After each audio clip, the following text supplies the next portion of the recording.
back to Tough Crowd. We grabbed some stories that were featured in newspapers around the country. We're just going to go around the horn and see what everybody's got on them, you know. First one's a story in Los Angeles. A public outcry, death row inmate has been denied a $100,000 kidney transplant, even though it was cheaper than keeping him alive on dialysis. The way I figure it, once you took whoever he killed, you took a heart, a couple of lungs, kidney, liver, you know. You obviously don't know how to conserve yourself, so we're not going to give you another shot. What do you guys think? Anything on this death row? Should he get a kidney? Well, they keep saying that, you know, the cost of keeping him alive for a year is less than a transplant. Right. Well, we could speed that up. I mean, he doesn't have to live for another year. He's been there for 10. Chop, chop. I mean, what? I'll tell you something. If I was in prison, I would sooner flash a Clay Aiken CD than an organ donor card. This is incentive, man. This guy would be like, hey, man, I always know you wanted my organ. I just assumed it was another one, all right? All right, prison joke. I don't think...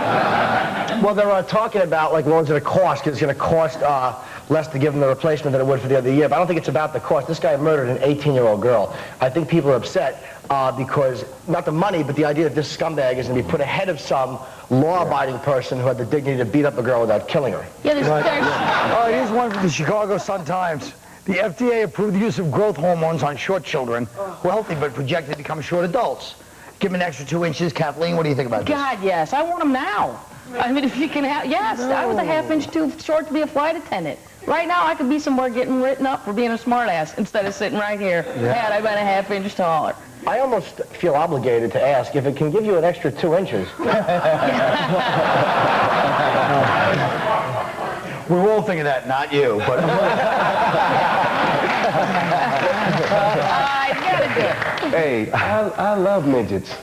You do? Let me say, but they don't, you know, that's for us, but not for their our enjoyment. What about them? Whatever, they're fun. Whatever, they're fun. They're fun to have around. All right, look, there was an article in the Washington Post about teenage girls snapping up this Playboy merchandise, right? Girls like Playboy because they say it represents, you know, it's like, oh, they're going against feminism. Their women fought for feminism for so long, you know, and I mean, but Playboy's mild compared to like the shirts that wear now, slut and like, you know, dirty girl and stuff. I mean, Playboy's nothing. I have a shirt, FBI, Federal Body Inspector, but I stopped wearing it because he's getting too many big laughs. Anybody feel anything about this Playboy thing? Very classy. I love it, man. It's, I mean, you know, it's just women expressing themselves. You know, if that's what you want to have on your shirt, like this shirt right here I have on right now. You know, says, can I see your titties? It's all good, man. So, you know, I'm cool with it. I'm a little upset you said FBI there for a second, I'll tell you. I'll tell you one thing, though. Let me say, I think this is a good thing, the Playboy thing, because I can speak for all of my people when I say the Playboy air freshener was always a staple of the Italian-American community. That's true. They would be always swaggering around driving like that with their dumb air conditioner and their stupid baseball bat. No? Anyway, Kathleen, come on. You don't like Italians or Irish or Queens. You said that Playboy, that this doesn't mean sex, that it means, it doesn't mean sex without consequences. His quote was, it means, I live for now and respect the future. Like some bizarre haiku. That means I want to get laid. I mean, come on. I think that's written on the shirt also. Yeah, that's right there. Yeah. Hugh Hefner can say whatever he wants. He had sex with so many different girls, he got bored and gave a to a guy. Right. And I did the same thing, just not in that order.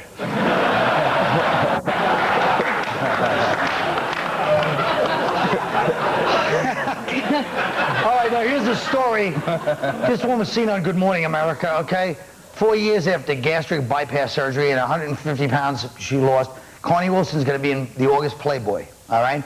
Claiming the spread will inspire women. Jim, what are your thoughts? I want to see Connie Wilson in Playboy about as much as I want to see Pam Anderson eating peanuts under a circus tent. Inspire women to what? To inspire women to what? Just be whores? I don't get it. It's like, hey, I've lost weight. Now I'll make it in the paper. Yeah. Okay. Wait, which one was she? She was the fat one. That one is naked. She lost one. You know what? Black guys actually like that. He's pissed she lost the weight, aren't you?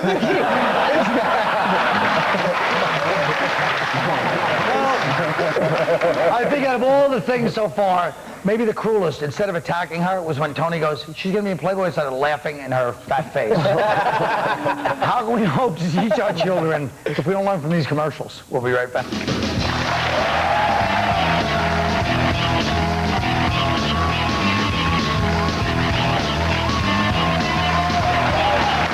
You know, we're all familiar with the old comic book character, the Hulk.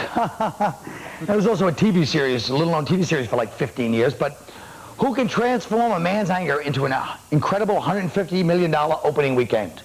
So if you had a Hulk-like transformation, what emotion would bring it on? What would your alter ego call itself? And what would he do? We'll start with Rich Francesi. Are you kidding me? I am the Hulk. When I get mad, I turn into David Banner. If I did have an alter ego, though, he'd be called David Banger. I fly into a rage every time I see a Britney Spears video and try to bang a waitress in every comedy club parking lot in America without my wife finding out. When I get caught, I blame it on him. That's every Italian guy's dream. All right, Kathleen Baggett. Well, if the Hulk, when he gets really angry, if I got really excited, I would turn like into the first super happy hero, like this magical pixie person that just cheers up really depressed, sad, homeless people with bad impressions and bar jokes. I'd be like a laughter fairy. Like Martha Stewart would be sitting in the courtroom, and I'd just appear to her and go, look, I know you're probably going to jail, but listen to this. 2 Jews walk into a bar. Stop me if you've heard it. All right, Tony Woods. Yeah. Like the Hulk, I could be like sexual aroused, you know, like he gets mad but sexually aroused, and I could be like a super 70s porn star. I'd be like the Bulk. You know what I'm saying? When I come in, I can say something stupid like, hey, I come to fix your sink. And she bend over and go, it won't drain properly. And I go, hey, don't make me horny.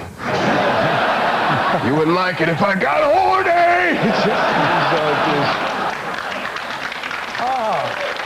All right, Jim Norton. Well, I think the emotion that would bring on a change in me would be total shame. My self-hatred, which is always lurking right beneath the surface, would finally bubble over and transform me. As my alter ego took form, it would cause my lips to become thinner and even more reptilian and my stomach to pop out. My mean-spirited, hateful other self would call itself Colin.